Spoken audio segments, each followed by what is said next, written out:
For 2 years, our nation has been combating the COVID-19 pandemic, which has tragically claimed the lives of hundreds of thousands of Americans.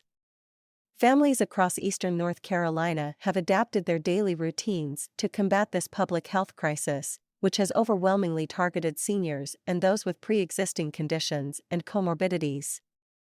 There is, however, another devastating reality that has failed to make headlines: fentanyl is killing more young Americans than COVID-19. For the first time in the history of the United States, our nation surpassed 100,000 overdoses in a 12-month period. Of those 100,000 overdose fatalities reported from April 2020 to April 2021, over 64,000 deaths were due to fentanyl, a synthetic opioid that is 80 to 100 times stronger than morphine. Disturbingly, fentanyl has quickly and quietly become the leading cause of death among adults ages 18 to 45.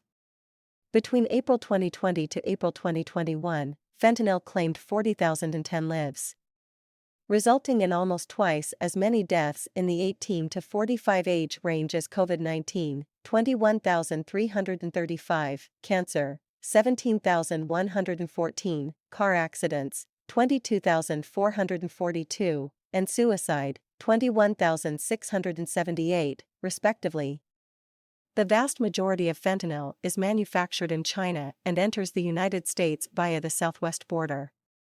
In fact, the Drug Enforcement Agency reports that an astounding 80% of fentanyl in America comes into our country through the U.S.-Mexico border. Fentanyl is often the supplemental drug of choice for smugglers and dealers, as the illicit synthetic opioid is cheaper than heroin and nearly 50 times as potent. It doesn't just stop at pure fentanyl.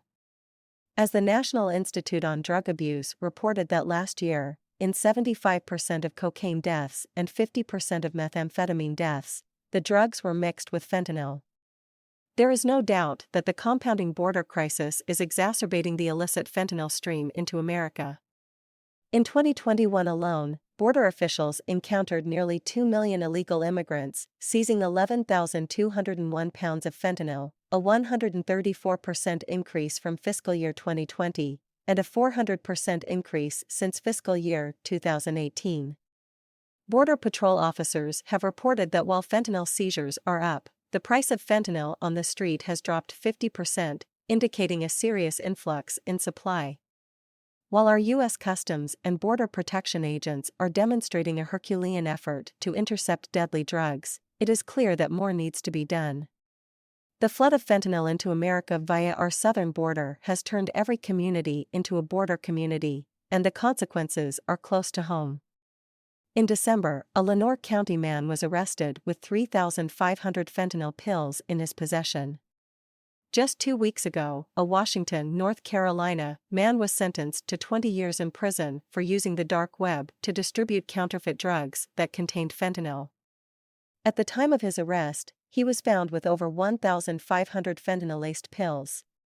Our law enforcement officers are working tirelessly to keep these lethal drugs off the streets, and their efforts must be commended. Unfortunately, an open border means a new challenge each and every day to intercept dangerous fentanyl and fentanyl-laced substances. Tragically, fentanyl fatally poisons one person in America every 8.57 minutes, killing 175 people every single day. The need to address this crisis is more important now than ever. We must bolster public health intervention efforts to educate Eastern North Carolinians about the dangers of fentanyl, and support law enforcement efforts to intercept the deadly opioid as it floods across the border into our neighborhoods. It is clear to me as both a lawmaker and a physician of more than 30 years that the most important way to get the fentanyl drug crisis under control is by first securing our southern border. I call on the Biden administration to take swift and decisive action to enforce our rule of law and reinstate common-sense border protections as a matter of national security and public health.